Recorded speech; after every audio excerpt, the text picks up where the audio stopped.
Hello, this is Tom Still from the Wisconsin Technology Council, and thank you for joining us on today's edition of WisBusiness.com, the show. The show is produced in conjunction with the Tech Council and WisBusiness.com, and with the help of our sponsors, BDO, UWM, and Exact Sciences.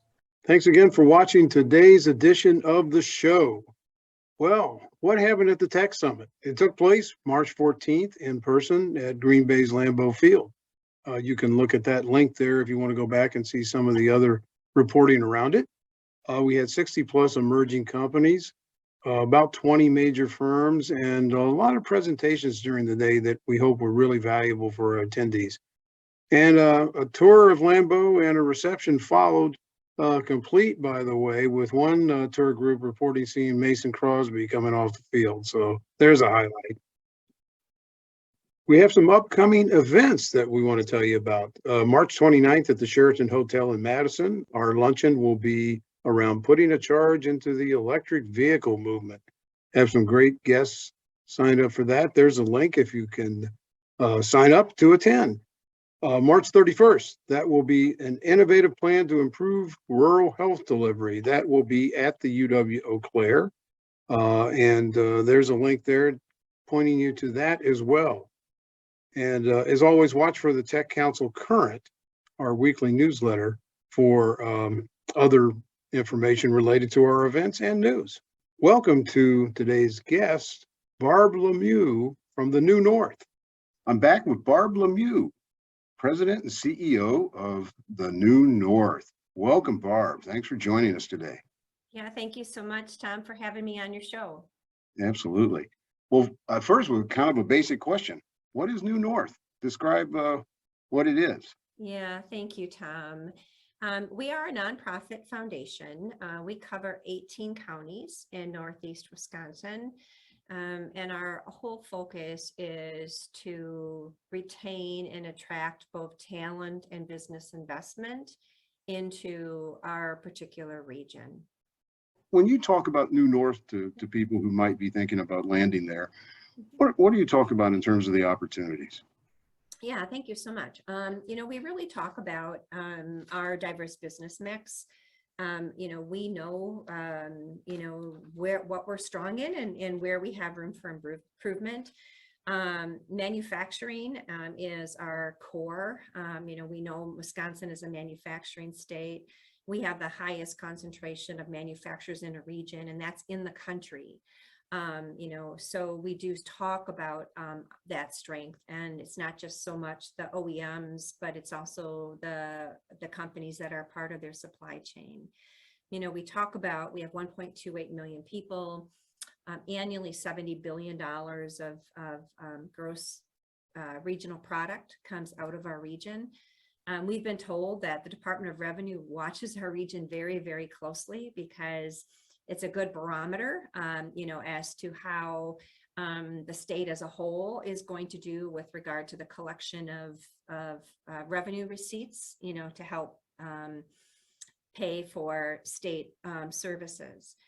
We know we have almost 700,000 full-time positions in our particular region. So as companies are looking as to where to expand or grow, we know, or relocate to, we know talent has been front and center of all of those decisions. And so we have many partners working really, really hard on the attraction of talent to our region and the retention of those. So I would say it's kind of the diversity that we have both in just not only the geography, but the industry mix. A couple of things that have hit our agenda, and this is near and dear to your heart, Tom, is, how we continue to grow our entrepreneurial ecosystem. And a couple of years ago, we created the New Launch Alliance. Mm-hmm. So we have our stakeholders, our folks that they're investors, they're mentors, they're service providers, they're entrepreneurs. And we meet once a month. We had our meeting yesterday. We always start our sessions with an entrepreneur, giving us an update on where he or she is in their business development journey, and then looking at how we can connect them to additional resources. And you guys certainly are a huge help with everything that you provide to to grow our entrepreneurial ecosystem. The other area that we're working on is really on our diversity, equity, inclusion, belonging strategies. We have 5 different work streams, and these are individuals that really represent the people that we're serving. And so we're working on K-12 strategies on just how we become much more welcoming and inclusive for students when they relocate to our particular region, how we help young professionals get connected in the community and maybe assume boards on corporate board positions and other leadership positions within our communities. We have a small business and entrepreneurship work stream that's working on how we bring, by example, additional capital to support founders of color in our particular region. We have community, what do we need to do to make sure that all of our residents are better educated and they can not be afraid of engaging in conversation about how we all get better and we become a much more welcoming region. And the last area, Tom, is really on corporations. And we know many of them, we're blessed to have a vast number of privately held companies in our region and large companies in our region. They're fortunate enough to have, teams of diversity people working on their strategies. And so we're leveraging their talents that they can help our small businesses, that the HR director is the same person that is doing accounts payable and receivable and, wearing many hats throughout the organization. So, our expanding our entrepreneurial efforts and working on diversity, equity, inclusion are 2 of our main focuses that we're working on. All right. Well, thank you, Barb, for that overview of the New North. And for those who want to know more, go to the website there and find out more about what's happening in those 18 counties in Northeast Wisconsin. Thank you, Barb. Thank you, Tom. Appreciate it. Thanks again, Barb.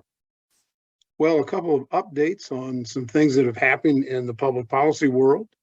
AB 759 was proposed to make it easier for qualified new business venture companies to acquire out-of-state firms without their investors immediately losing their Wisconsin tax credits. And so AB 759, it passed both houses unanimously in the Assembly and the Senate, and it's on Governor Evers' desk for consideration. AB 775, which was related to planning money for the UW-Madison College of Engineering building, has been signed into law. Meanwhile, at the federal level, we continue to track legislation related to the National Science Foundation and the Department of Energy tech hubs. That's a long process, but we're continuing to follow what's going on Capitol Hill. Our Wisconsin portfolio results thus far include $852 million in total investments in 2021, and that breaks the previous record by $368 million. You'll see a full printed version of that report sometime in the next month. And I'm meeting with other Tech Council executives from around the country March 29th and 30th in Chicago to compare notes on what our various programs are doing. Thanks again to our sponsors, BDO, UWM, and Exact Sciences. We'll see you next time.